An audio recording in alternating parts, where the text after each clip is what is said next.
Така, какво показваме днес? Започваме с една прекрасна ножица Льове Original модел 1 от 70-та година. Купил съм я на старо, чисто нова. Острието пасва, като виждате, прекрасно. Въобще, това е било най-луксозното изпълнение за времето си. Перфектно наточена. Обичам да режа и с нея. Сега да се фокусираме. Имаме младо ябълково дърво на подложка М9. Сорта е Теса от серията на Фенкапи. В случая точно до него, отново на слабо растяща подложка, имаме друго ябълково дърво. Заради това какво правиме? Вижте, само вече, това му втора година, вече заложило плодни образования. Това е големия плюс на слабо растящите подложки.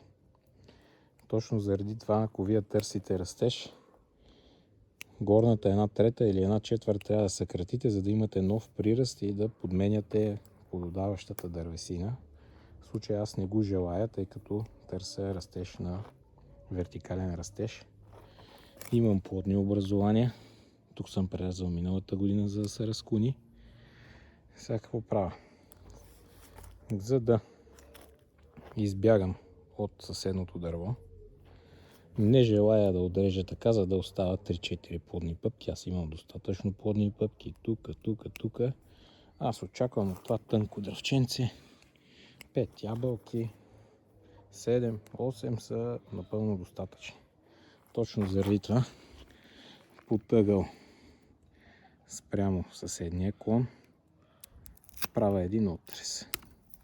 Така, ето ни го отреза. Ето ни го. Вече имаме калемче. Така. Сега търсиме вертикален растеж. Това ни става водача. Отклонява се леко вдясно. Горната 1/3. Отиваме на вътрешна пъпка. Айде, тази тук ми харесва повече. Макар че ако видите внимателно, аз съм първи лятна резидба. Тук е била първият етап от вегетативния летен растеж. Това е вторият етап от вегетативния летен растеж. Аз ще ида на първия етап. И тук съкръщавам. Оп. Ето второ калемче. Така. И повече не пипам абсолютно нищо. Отрезите могат да се замажат с овощарска замазка. Всичко вече. Тук съм го връзал да се изправи.